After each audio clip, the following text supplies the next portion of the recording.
Dawn Frances Reese. I am the Director of Strategy for the Cleveland Avenue Foundation for Education. So we are a private family foundation. We invest in different college access and success organizations around the city of Chicago. We mentor students, we mentor young professionals, and also leaders of college access organizations around the city. Probably a few challenges. I think with a lot of different organizations that are trying to do good work, that are mission oriented, it's relevancy, right? How do we stay relevant? How do we make sure we have access to the best information out there? How do we make sure we are appropriately investing our resources in organizations that are doing the best work? And sometimes that can be really hard if you're an organization with limited resources.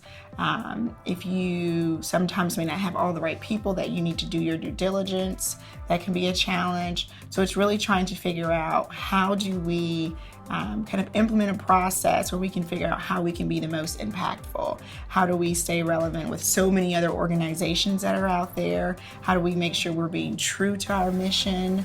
And how do we just try to impact as many people as possible?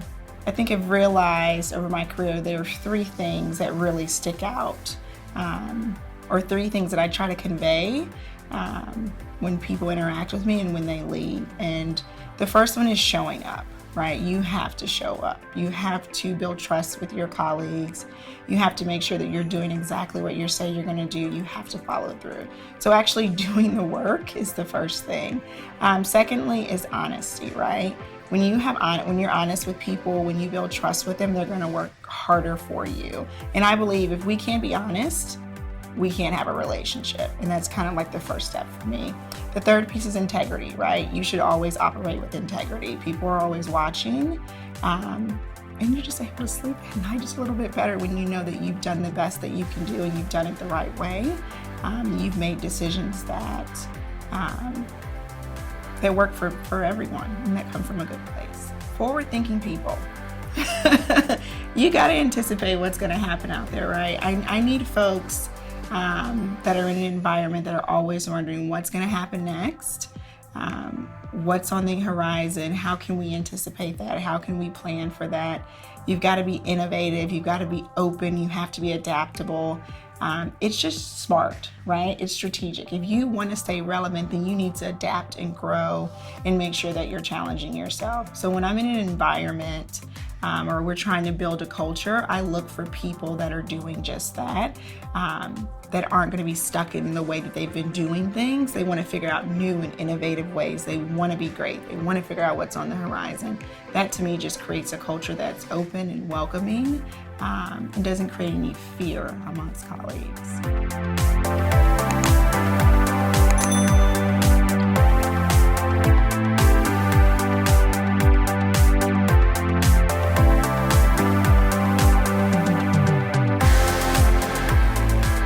My name is Stephanie Spenner. My title is Chief Business Development Officer and Real Estate Broker, as well as Leasing Specialist at Epic Chicago. Epic Chicago handles residential real estate in the downtown market. We specialize in the luxury rental market, helping people find apartments in the city. We also help with buying, selling, and investing in real estate in the downtown market. I learned that through property management, there was a huge challenge, that there is a big disconnect between leasing and the actual management of a property.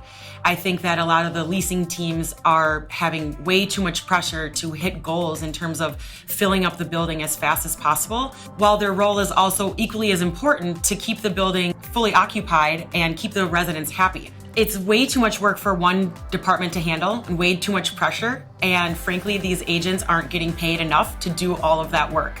So I saw that that was a huge challenge in the market. What brought me to Chicago was Marquis at Block 37, which was a lease-up property that I did in property management before we started our own brokerage. And the reason everyone always asked, why was Marquis so successful? Why was your team as leasing manager, why was your team so successful at this lease up that rented almost 700 apartments in 13 months? And I think the biggest reason why we were so successful is that we had a very clear divide between management that handled operations and the leasing team that handled leasing.